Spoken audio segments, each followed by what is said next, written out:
Hello, today I want to talk about some problems in the art world and especially the idea of professional development, which is normally not taught in colleges or schools, which is what I do. I write books on it, and so do many other people. I teach courses on it, and so do other people. And I want to talk about the whole field and what it means for an artist to kind of work with someone in professional development.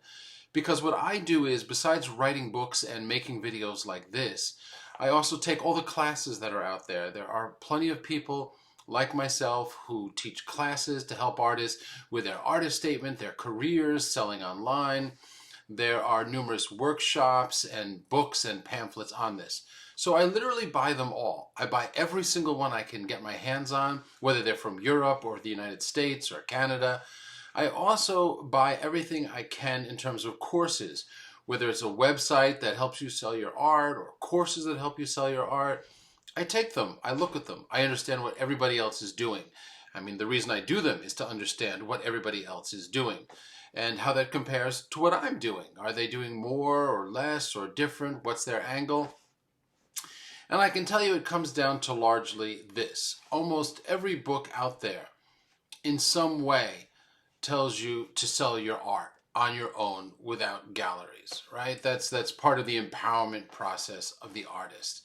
And they talk about sales and how to make sales. And while I think that's important, in a way, the least of it is making sales. Of course, sales are important and you want to make them, but the least of it is making sales. And the way so many people in professional development get it wrong is they focus only on sales and how you're going to sell more work and how that is the success of their course. Now, I also teach courses on selling online, but there's much more to an art career than just selling.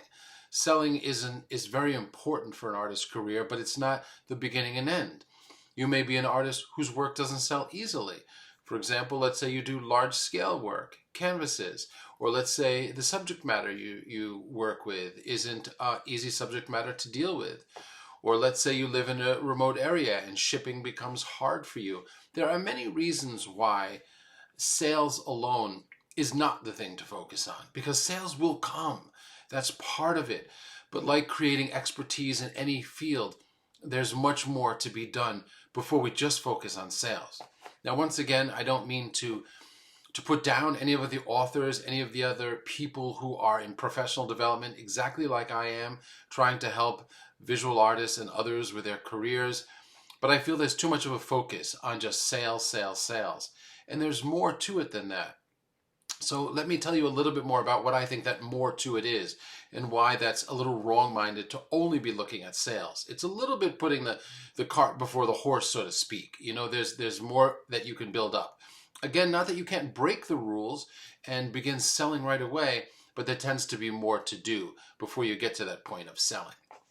So what that more to do is, I've learned from weekly sessions in Praxis Center where we have curators come in from all over the world, from Europe, from Canada, from the US, from the Middle East, everywhere. Curators are coming in and we're asking them, how do you reach artists? How do you put together shows? How do artists get into museums?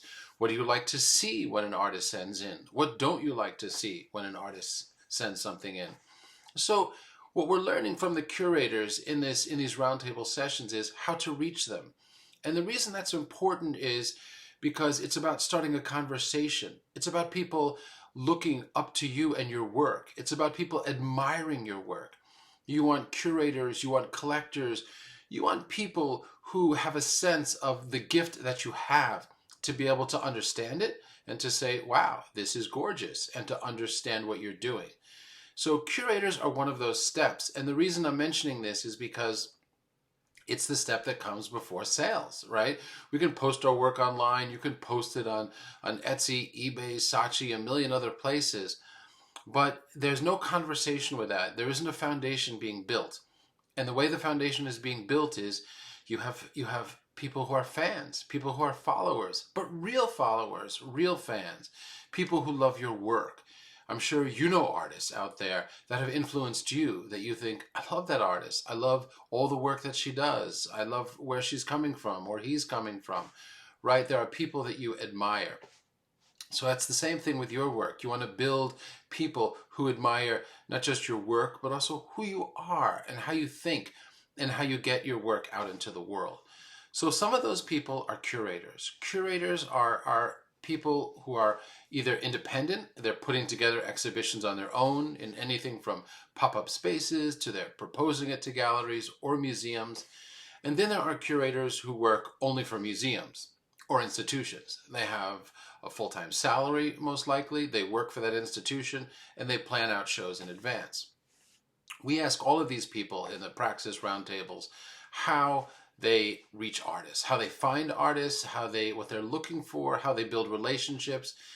Because what you want is one of these curators to be interested in you, to think, wow, this is really interesting art. I want to know you more, and ask questions. So what we've learned in these roundtables is this, that what they're looking for is an honest and open dialogue, right? They're not there to sell your work at a museum. That's not their goal. Most curators' goals is not to sell the work. Their goal is to have a great show that impresses the public, that impresses critics, and thus builds your career and gives you much more selling potential. So with that in mind, they're an important, very important step in your career. You can see why, right? Because by giving you access to critics and putting you in a serious show that puts you next to other artists who are notable and powerful means a lot to the world that's looking at your art. They think, wow, you're in this context with other great artists. You're working with this curator. Then people look more closely at your work, they pay more attention, and that increases the price for when you have the work available. Whether the work is available through a gallery or your website or some other form, it builds your reputation. And that's what you want, a reputation as an artist that people admire, that collectors admire, that others admire. So how do we get into that realm? What do we say to curators to access them, and how do we access them? Well, again, in the member-oriented Praxis roundtables, curators go into detail on that, and I'm going to try to paraphrase some of it here for you. But curators in those roundtable discussions for Praxis members are also getting questions asked by Praxis members, their emails, their websites, what they're looking for, what they do. So to summarize some of that, what most curators say is they're interested in a sincere letter. And the sincere letter should start something like this. It shouldn't be, check out my work, see what you think. I'd love to know what you think of my work. You know, it can't be like that. Otherwise, they feel like they're being put upon. Like, why am I looking at this? They're trying to make a living. They're often museum curators, aren't even making that much money, and so their time is limited. What they want is engagement, right? They're academics, they're thinkers, they think about art. So if you write to them first, in the first sentence, write a compliment of some kind. Write about a show that they've done, or if it's a critic, write about some writing that she or he has done, and write about it in a way that shows genuine curiosity and sincerity. And immediately they will be engaged, right? You're complimenting them. You're talking to them about their work. You're starting a dialogue, a relationship, potentially a friendship. And so you want the second part of that letter. The first part is some sincere compliment, and not just, I saw your show, you know, it was really interesting. I'm so glad you put that up. It's one of my favorite artists. That's not enough. You know, get into a little more. Why is it one of your favorite artists? Why was that show staged so well? What was exciting about it? Compliments will get you everywhere, especially in the opening of a letter. Then the second part of the letter should be about what else you do. Show your connection to that work. So you've just gone into a compliment that shows a little bit about who you are, because it's what you're interested in, right? But then also, they're getting to know who you are by how you complimented them. So in the second paragraph, show the connection to your work. And the connection to your work could be how you relate to the subject matter or your approach, whatever it is, be it painting, drawing, film, installation, or anything else. So then the second part, you're showing a relationship, right? They read the first compliment. It shows you're a really thoughtful person. They read the second part, which shows how your work relates to that. And the third part is your question. And your question can be one of two things. You could jump right to, I'd like to show you my website. Can I send it to you? Don't put it in there. Wait till they ask, right? Don't leave it in your signature, anything. You can ask, can I send you my website? That's one way. And they can say, most likely, yeah, send it to me. And then you can send it to them. And they may or may not write back, and that may or may not be the end of the conversation. But there's another way you can end that letter. Instead of saying even, can I show you my website? You've already mentioned in the second paragraph that you are an artist, but in the third paragraph, you're asking the question because now they're engaged and they think you're interesting. So the third question could be something that's a little more philosophical, or it's about art, or it's a question you have about one of their shows. And so now you're not asking them for anything except a little intellectual engagement. You want to ask them a question about, I noticed you put in a show together of, this artist, and while I admire both of those artists, I never thought about them together. And so my question is, why did you bring that one together? My theory is it's because of how they both use color. But did you have another reason? You see, it's like now suddenly they're thinking. You're not only complimenting them, but you're asking them a question about their own activities, which they're so proud of. So that's a very powerful way to, again, begin a relationship. And then they may write back to you. Most likely, instead of saying, send me your website, which you can do in the future, there's plenty of time for that. They might write back and say, well, the reason I included those two artists is because of this, this, and this. And then you can write again and maybe refer to a book or something you're reading or another show. Keep the dialogue going, and you can talk about how in your own work in your studio, you've been experimenting with this. Wait for them to ask for your website because they will eventually, because you're giving them a lot, right? You're complimenting them, you're engaging them, and now you're creating a conversation with them based on their practice. They're going to be very interested in who you are. But keep that going for a letter or two. It's fun, it's an exercise for your own mind. It's developing a friendship, and potentially that's what should come before sales. You're building a reputation.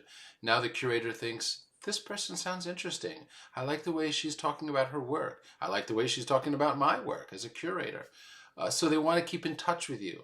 And that's what all the curators say in these round tables. Keep in touch with us. We want to have a conversation with you over a period of time. So that lets them get to know you. And then when you want to propose a show or say, check this out, you can. But a relationship has to come before sales if you want really high ticket sales, big numbers. They need to believe in you, not just in terms of your art, but in terms of who you are and how you express yourself and how you engage with curators. So I hope that's helpful. I know I'm quoting material from the Praxis members group, which is my membership group. You can learn out more below, but I'm outlining all this here. So hopefully you can understand this, whether you are in the group or not and choose to take classes from me or not.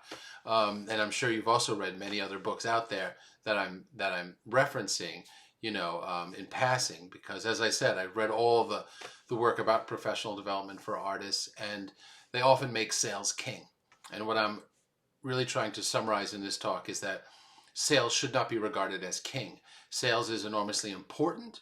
You'll get to them. They will happen. But build your reputation first. Build belief in your work. And that's through sincerity, honesty, letters, and communicating with curators in a way that they'll understand. I hope you enjoyed this. If you have any comments, don't hesitate to comment below.